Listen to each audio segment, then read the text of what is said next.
जय मसीह की हिंदी बाइबल स्टडी इस चैनल में आपका स्वागत है। आइए मिलकर एक नए विषय पर आज हम सीखेंगे और आज हम जिनके बारे में सीख रहे हैं उनका नाम है नथनिएल। नथनिएल कौन था? नथनिएल का मुलाकात यीशु के साथ कैसे हुआ? यीशु के साथ नथनिएल के क्या क्या बातचीत हुई और नथनिएल के जीवन में क्या क्या हुआ, आज हम लोग इन सारी बातों पर फोकस करने जा रहे हैं। और साथ में हम लोग प्रार्थना पूर्वक इस वीडियो को सुने, इस प्रार्थना के साथ कि प्रभु आप मुझसे बात करना। तो मैं विश्वास करती हूँ कि आज का वीडियो आप सबके लिए एक आशीष का कारण बनेगा। और आज का विषय के ऊपर सीखने के लिए हमारे ध्यान को हम यूहन्ना का सुसमाचार अध्याय 1 आयत 43 से लेकर 51 तक, जॉन चैप्टर 1 वर्स 43 to 51, वहां पर हम इस प्रकार पढ़ते हैं। दूसरे दिन यीशु ने गलील को जाना चाहा। वो फिलिप्पुस से मिला और कहा, मेरे पीछे हो ले। फिलिप्पुस अंद्रियास और पतरस के नगर बेतसैदा का निवासी था। फिलिप्पुस नथनिएल से मिला और उससे कहा, जिसका वर्णन मूसा ने व्यवस्था में और भविष्यवक्ताओं ने किया है वो हमको मिला है। वो यूसुफ का पुत्र यीशु नासरी है। नथनिएल की बुलाहट कैसे हुआ? यहाँ पर वर्स 43 में हम इस प्रकार पढ़ते हैं कि यीशु फिलिप्पुस को देखता है और फिलिप्पुस से कहता है कि मेरे पीछे हो ले, और फिलिप्पुस यीशु के पीछे हो लेता है। और साथ में फिलिप्पुस नथनिएल से मिलता है और नथनिएल से ये बात करता है कि मुझे वो उद्धारकर्ता मिला है जिसके बारे में मूसा ने व्यवस्था में लिखा है और जिसके बारे में भविष्यवक्ताओं ने लिखा है, वो हमें मिल चुका है। वो यीशु नासरी है। इस प्रकार का एक गवाही फिलिप्पुस नथनिएल से बांटता है या शेयर करता है। इसी प्रकार की एक बात को हम पहला अध्याय और वर्स 40 और 41 में देखते हैं। यहाँ पर अंद्रियास यीशु के पीछे हो लेता है और उसके बाद अंद्रियास अपना भाई शमौन से मिलता है और कहता है कि हमें क्रिस्त मिल गया है। देखिए, उस आयत को मैं आपके सामने रखना चाहती हूँ। वर्स 41 मैं पढ़ रही हूँ। उसने पहले अपने सगे भाई शमौन से मिलकर उससे कहा, हमको क्रिस्त अर्थात मसीह मिल गया है। वो उसे यीशु के पास लाया। देखिए मेरे प्रियो, यहाँ पर दो घटनाएं हैं। क्या है दो घटना? सबसे पहले हमने देखा फिलिप्पुस ने नथनिएल को यीशु के बारे में बताया और उसके पहले जो आयत है वहां पर लिखा है अंद्रियास ने पतरस को यीशु के बारे में बताया। यूहन्ना का सुसमाचार 4 अध्याय में पहुंचते ही वहां पर हम देख सकते हैं सामरी स्त्री की मुलाकात यीशु मसीह के साथ हुआ और सामरी स्त्री अपने नगर में जाकर यीशु के बारे में उनको बोलती है।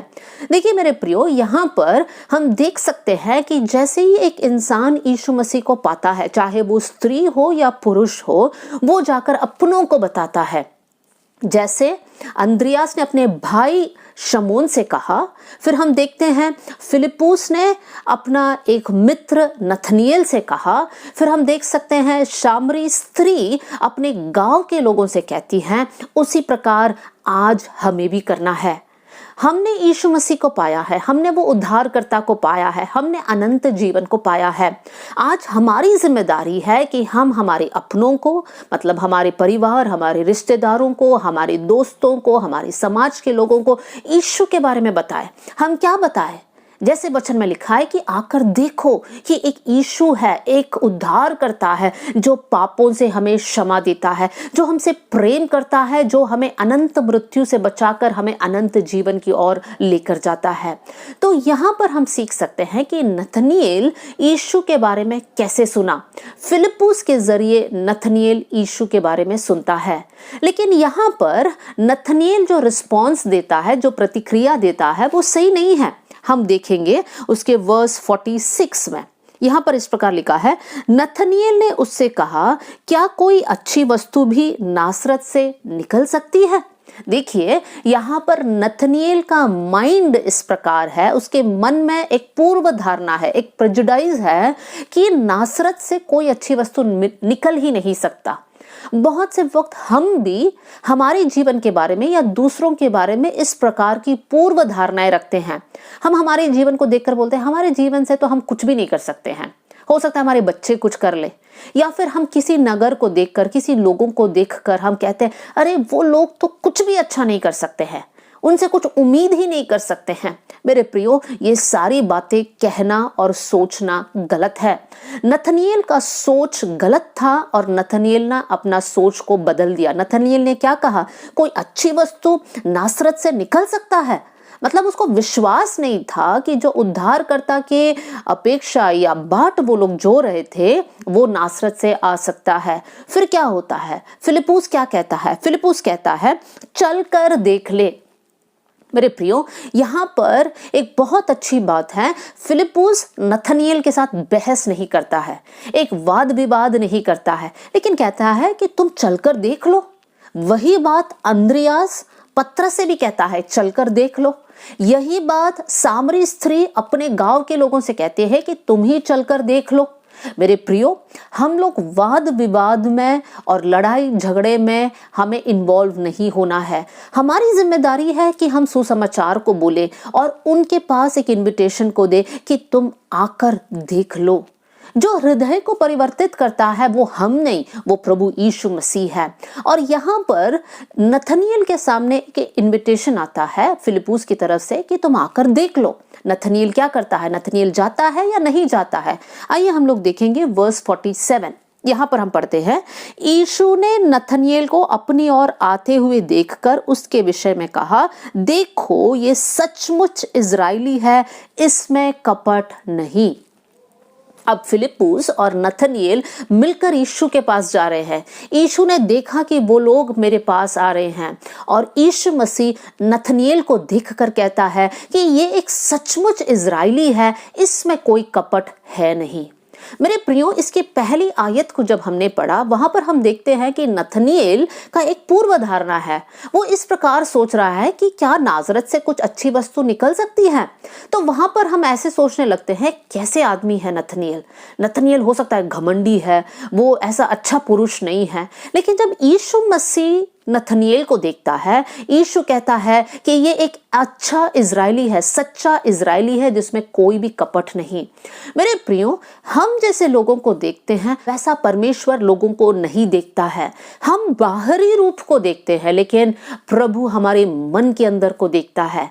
परमेश्वर को पता था, यीशु को पता था कि नथनिएल का मन साफ है, उसके मन में जो कुछ था उसने बोल दिया। लेकिन मेरे प्रियो, बहुत से वक्त ऐसा होता है कि हमारे मन में हम कुछ विचारों को रखते हैं, लेकिन लोगों के सामने हम कुछ और ही शक्ल दिखाते हैं। हो सकता है हम किसी इंसान के साथ हम अच्छे से बात करना नहीं चाहते हैं, उनके प्रति हमारे अंदर गुस्सा है, नाराजगी है, लेकिन उसको देखते ही हम लोग एक मुस्कुराहट दिखाते हैं और इग्नोर करते हैं, लेकिन हमारे अंदर ही अंदर हमें वो इंसान पसंद नहीं है। आज हमें वचन से जांचना है, क्या हम किस प्रकार के इंसान हैं? हम नथनिएल जैसा है या फिर हम कपटी है? आगे हम देखेंगे। हम यहाँ पर एक क्षण रुकेंगे और एक और बार उस आयत पर ध्यान देंगे। यहाँ पे लिखा है, यीशु ने कहा ये सचमुच इजरायली है, इसमें कोई कपट नहीं। एक क्षण यहाँ पर हम रुकेंगे। जो इजरायली शब्द है, इजराइल, ये नाम परमेश्वर ने किसको दिया था? हम जब पुराने नियम में देखते हैं, प्रभु ने याकूब को इजराइल नाम दिया था। याकूब का नाम का मतलब है धोखा देने वाला। याकूब ने अपना भाई को धोखा दिया, अपने पिता को धोखा दिया, अपने मामा को धोखा दिया। याकूब धोखा देने में बड़ा एक्सपर्ट था। लेकिन जब उसका मुलाकात प्रभु के साथ होता है, परमेश्वर उसको छूता है, उसको बदल देता है और प्रभु कहता है अब से तेरा नाम याकूब नहीं है, अब से तेरा नाम इजराइल है। और यहां पर यीशु नथनिएल से कहता है ये सचमुच इजरायली है, इसमें कोई कपट नहीं है। देखिए, जब परमेश्वर ने एक नाम याकूब को दिया, प्रभु ने उसका स्वभाव को बदल दिया, उसका कपट को निकाल दिया। और यहां पर नथनिएल से बोला जा रहा है तो इस सचमुच इजरायली है, मतलब तेरे अंदर कोई कपट नहीं है। मेरे प्रियो, जब प्रभु का स्पर्श को हम अनुभव करते हैं, परमेश्वर हमें बदल देता है। हो सकता है प्रभु में आने से पहले हम बहुत गुस्सा करने वाला एक इंसान हो, या हो सकता है प्रभु में आने से पहले बहुत नशा करने वाला एक इंसान है, या हो सकता है प्रभु में आने से पहले हम बहुत गंदे चित्र को देखने वाले एक इंसान है। लेकिन प्रभु का स्पर्श को पाते हैं, प्रभु पर विश्वास करते हैं, प्रभु हमको बदल देता है। वो कपटी याकूब कौन बन जाता है? वो उसका नाम इज़राइल बन जाता है। और यहाँ पर नथनिएल से कहता है, तू सचमुच इज़राइली है, तुझ में कोई कपट नहीं। मेरे प्रियो, क्या आज हम एक नई सृष्टि है? क्या पुराना स्वभाव आज भी हमारे अंदर है, या फिर हमने उस पुराने मनुष्यत्व को उतार कर फेंका है? आज हमारे जीवन को चेक करना है। प्रभु में आने के बाद उस पुराने स्वभाव को लेकर हमें नहीं चलना है। प्रभु में आने के बाद हमें धोखा नहीं देना है। प्रभु में आने के बाद हमारे जीवन में कपट नहीं होना है, लेकिन हमें ईमानदारी और खराई के साथ चलना है। यहाँ पर जब यीशु ने इस प्रकार नथनिएल से कहा, तो नथनिएल क्या कहता है? देखिए उसके वर्स 48 में नथनिएल ने उससे कहा, मतलब नथनिएल ने यीशु से कहा, तू मुझे कैसे जानता है? यीशु ने उसको उत्तर दिया। नथनिएल एक सवाल यहाँ पे रखता है, यीशु तू मुझे कैसे जानता है? तू कैसे जानता है कि मेरा अंदर हृदय बहुत शुद्ध है? मैं तो यूं ही बोल देता हूं, लेकिन मेरा अंदर एक शुद्ध मन है। प्रभु तू कैसे जानता है? मेरे प्रियो, आज लोग आपके बारे में अलग अलग बातें करते होंगे। बोलते होंगे तुम घमंडी हो, बोलते होंगे तुम कपटी हो, बोलते होंगे तुम वचन बड़ी बड़ी बात करते हो, लेकिन तुम्हारे जीवन में चरित्र नहीं है। इस प्रकार की बातें लोग हमारे बारे में बोलते होंगे, लेकिन प्रभु हमारा दिल को जानता है। आज प्रभु आपके दिल को देखता है। मेरे प्रियो, क्या आपका हृदय आज प्रभु के सामने साफ है? वचन में लिखा है, धन्य है जिनके मन शुद्ध है, क्योंकि वो परमेश्वर को देखेंगे। मेरे प्रियो, जब वचन में लिखा है जब हमारा हृदय शुद्ध है, हम प्रभु को देखेंगे। नथनिएल का हृदय शुद्ध था, इसलिए उसका मुलाकात यीशु के साथ हुआ। जब हमारा हृदय शुद्ध होता है, प्रभु अपने आप को हमारे सामने प्रकट करेगा। जब नथनिएल ने इस प्रकार का एक सवाल रखा, नथनिएल को नहीं पता था कि ये यीशु नासरी कौन है। नथनिएल को नहीं पता कि ये वो सृष्टिकर्ता है, ये वो उद्धार करता परमेश्वर है, जिसने अपना महिमा को छोड़कर इस पृथ्वी में एक मनुष्य का रूप लेकर आया। देखिए यीशु मसीह उस सवाल के लिए जवाब क्या देता है, हम देखेंगे उसका वर्स 48 में, सेकंड लाइन से पढ़ रही हूं। यीशु ने उसको उत्तर दिया, यीशु ने कहा, इससे पहले कि फिलिप्पुस ने तुझे बुलाया, जब तू अंजीर के पेड़ के तले था, तब मैंने तुझे देखा था। यीशु नथनिएल के जीवन की कुछ बातों को उसके सामने रखता है। यीशु कहता है, तुम्हारी मुलाकात तो फिलिप्पुस के साथ हुआ था, लेकिन उससे पहले तू अंजीर के पेड़ के नीचे खड़ा था, तब से लेकर मैंने तुझे देख लिया था। मेरे प्रियो, परमेश्वर हमको देखता है। यीशु मसीह को मालूम था कि सामरी स्त्री वहां पर आने वाला है, और इसलिए यीशु मसीह उस कुएं के पास बैठा। यीशु मसीह को पता है कि घनेसरेत में पहुंचते ही एक दुष्टात्मा से पीड़ित इंसान आएगा। यीशु मसीह को पता है इस पेड़ के नीचे मुझे खड़ा रहना है, क्योंकि ऊपर जक्कई बैठा है। यीशु मसीह को हमारे जीवन के बारे में सब कुछ पता है। आप बहुत सारे सीक्रेट्स को, आप बहुत सारे दुख को आपके अपनों से छिपा रहे होंगे, आप लोगों से छिपा रहे होंगे, आप बाहर एक अच्छा चेहरा दिखा रहे होंगे, लेकिन अंदर ही अंदर आप दुखी और व्याकुल है। लेकिन वचन आज हमको आशा देता है, प्रभु हमको जानता है, हमारे दुखों को जानता है, हमारे संघर्ष को जानता है, हमारे दर्द को जानता है। मेरे प्रियो, प्रभु आज आपसे कहना चाहता है कि मैं तुमसे बहुत प्रेम करता हूं, और इसलिए यीशु ये सारी बातें नथनिएल से कहता है, ताकि नथनिएल की आत्मिक आंखें खुल जाए, नथनिएल को समझ आए कि ये कोई साधारण इंसान नहीं है, ये परमेश्वर का पुत्र यीशु मसीह है। उसके बाद नथनिएल क्या कहता है, आइए हम देखेंगे वर्स 49। नथनिएल ने उसको उत्तर दिया, हे रब्बी, मतलब हे गुरु, तू परमेश्वर का पुत्र है, तू इज़राइल का महाराजा है। यहां पर नथनिएल का आंख खुल गया। वो इंसान जो सोचता था कि नासरत से कुछ अच्छी वस्तु निकल सकता है क्या, लेकिन जब सच्चाई उसके सामने आया, वो अपनी पूर्व धारणाओं को हटाकर वो सच्चाई को एक्सेप्ट कर लेता है। मेरे प्रियो, हमें भी वैसे ही होना है। बहुत से वक्त हम लोग जो पले बड़े हैं, हमारी जो बैकग्राउंड है, हम बहुत सी बातों को हमारे मन में रखते हैं, लेकिन जब हम वचन पढ़ते हैं कुछ कुछ बातें खुल जाती है और हमें वहां पर पहचान लेना है कि ये नए प्रकाशन के अनुसार मुझे अपने जीवन को बिताना है। हो सकता है आप कुछ लक पर विश्वास करने वाले होंगे, हो सकता है आप कुछ भी अंधविश्वास पर विश्वास करने वाले एक इंसान होंगे, लेकिन मेरे प्रियो, वचन पढ़ते समय आपके आत्मिक आंखें खुल जाएगा और परमेश्वर की भेद हमारे सामने प्रकट होगा। आज हम प्रभु के बच्चे हैं, आज हम जानते हैं क्या सही है क्या गलत है। आज हम जानते हैं कि कोई भी पत्थर, कोई भी लक, कोई भी नंबर, कोई भी कलर हमारे लिए कोई भी फायदे का नहीं है। हमारे लिए सब एक जैसा है। हमारे लिए कुछ शुभ और अशुभ नहीं है। हमारे लिए प्रभु का वचन इंपॉर्टेंट है। यहाँ पर नथनिएल मान लेता है कि तू परमेश्वर का पुत्र है, तू इज़राइल का महाराजा है। मेरे ख्याल से यीशु मसीह के सामने सबसे पहले नथनिएल ही होगा जिसने कबूल किया कि तू परमेश्वर का पुत्र है। देखिए नथनिएल की आंखें कैसे खुल गई। फिर हम आगे पढ़ते हैं वर्स 50। यीशु ने उसको उत्तर दिया, मैंने जो तुझसे कहा कि मैंने तुझे अंजीर के पेड़ के तले देखा, क्या तू इसीलिए विश्वास करता है? तो इससे भी बड़े बड़े काम को देखेगा। यीशु मसीह नथनिएल से कहता है, मैंने बस एक लाइन बोला, क्या उस कारण तुमने विश्वास किया? मैं तुमसे कहना चाहता हूं कि तुम इससे भी बड़ी बड़ी बातें देखोगे। मेरे प्रियो, विश्वास का जीवन हमेशा एक बढ़ोतरी का जीवन होना चाहिए। विश्वास में पहले हम विश्वास करते हैं, फिर हम प्रभु का वचन पढ़ते हैं, समझते हैं, प्रभु के नियमों के अनुसार चलते हैं, लेकिन हर बार हमारा विश्वास और गहरा होना चाहिए। यहां पर लिखा है कि तू इससे भी बड़ी बड़ी बातों को देखेगा। मेरे प्रियो, विश्वास के जीवन में हमें बड़ी बड़ी बातों को अनुभव करना है, प्रभु की आवाज को सुनना है, पहचानना है, वचन की गूढ़ बात, गहरी बातों को हमें प्राप्त करना है। हो सकता है परमेश्वर आपको कुछ दर्शन देगा, प्रभु आपको कुछ वरदानों से भर देगा। मतलब मसीही जीवन एक एक्साइटिंग जीवन है, कभी बोरिंग नहीं है। कुछ लोग ऐसे कहते हैं कि विश्वास करने के बाद हमारा जीवन में कुछ भी ऐसे एंजॉय करने वाली बात है नहीं, लेकिन वो गलत है। मसीही जीवन आनंद का जीवन है। हमें हर दिन प्रभु के साथ चलने का एक मौका मिलता है, प्रभु की बातों को सुनने का मौका मिलता है, प्रभु के महिमा को अपने जीवन के द्वारा इस संसार में प्रकट करने का एक मौका मिलता है। तो यहाँ पर यीशु नथनिएल से कहता है, तू इससे भी बड़ी बड़ी बात को देखेगा।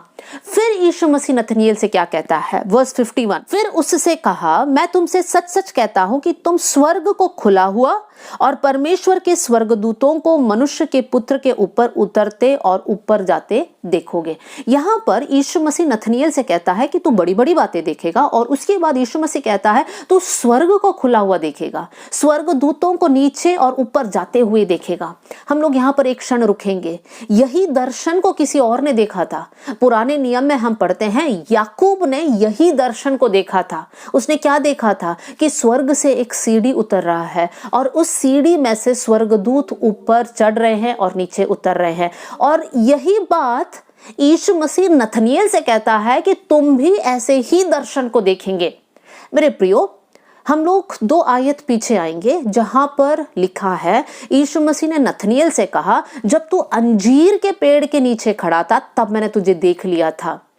इस प्रकार इतिहास में लिखा गया है कि हर इजरायली के घर के सामने एक अंजीर का पेड़ होता था, और यूजुअली अंजीर के पेड़ के नीचे 2-3 लोग या जितने भी लोग हैं मिलकर वचन का चर्चा करते थे। व्यवस्था को लेकर वो लोग चर्चा करते थे, या कोई इंसान अकेला था तो वो लोग वचन का मनन करते थे, ध्यान करते थे। और यहाँ पर जब यीशु ने नथनिएल से कहा, जब तू अंजीर के पेड़ के नीचे खड़ा था मैंने तुझे देख लिया, उस समय पर हम विश्वास कर सकते हैं कि नथनिएल प्रभु के व्यवस्था पर मनन कर रहा था।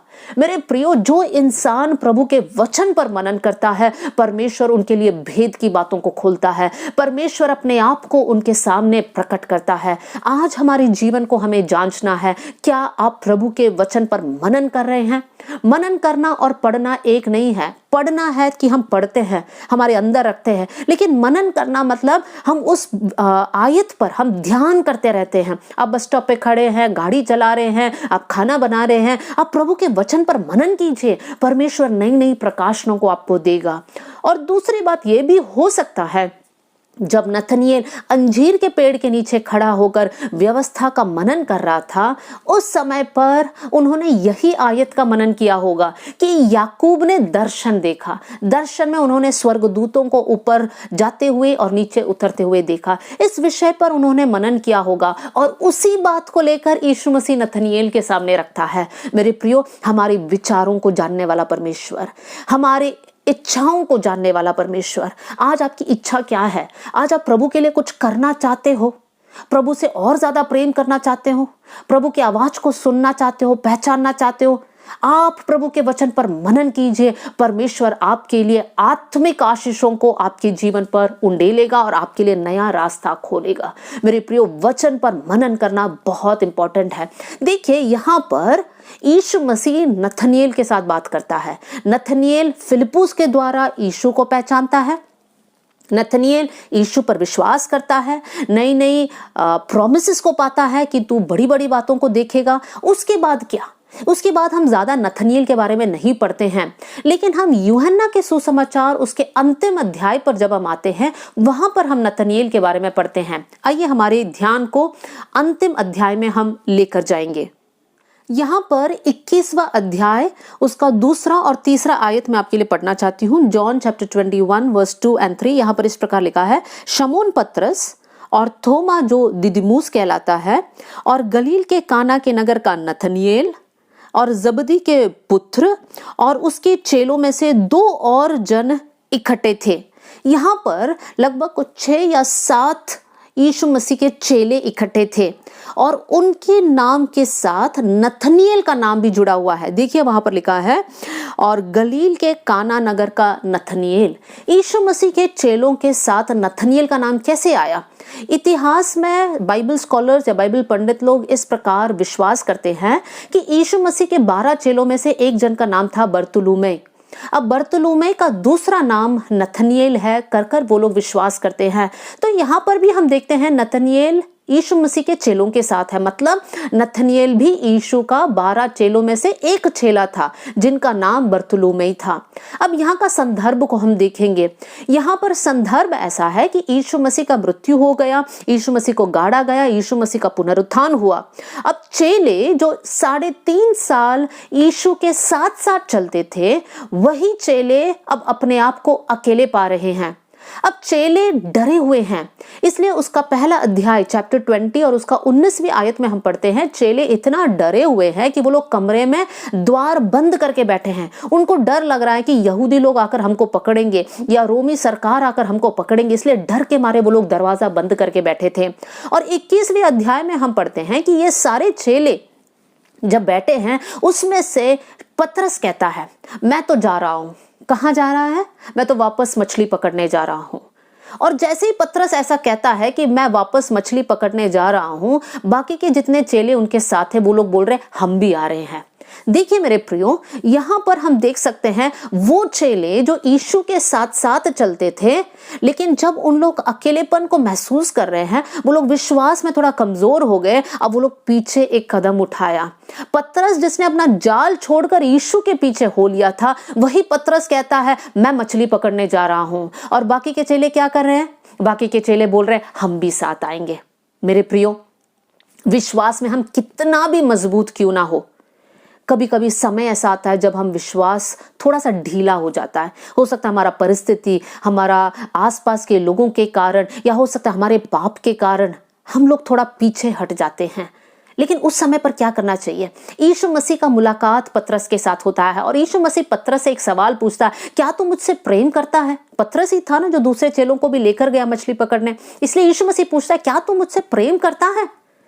3 बार पूछता है और पतरस वहां पर अंगीकार करता है। पतरस को समझ में आता है कि यीशु मेरे लिए कौन है, और साथ में मैं विश्वास करती हूँ दूसरे चेले भी वापस यीशु के पास आए। मेरे प्रियो, जब हम विश्वास में कभी कमजोर हो जाते हैं, ये नहीं सोचना कि प्रभु हमको छोड़ देता है। प्रभु तब भी इंतजार करता है, मेरा बच्चा वापस आएगा, मेरे साथ फिर से संगति करेगा। आज आपके सामने एक बात को रखना चाहती हूँ, अगर आप विश्वास में ढीले हो गए, आप विश्वास में कमजोर हो गए, तो वापस प्रभु के पास आइए। प्रभु अभी भी इंतजार करता है और परमेश्वर आपसे बात करना चाहता है, गूढ़ बातें, बड़ी बड़ी बातों को आपको दिखाना चाहता है, आपके साथ आपके जीवन को और आशीषित करना चाहता है। क्या आप तैयार हैं?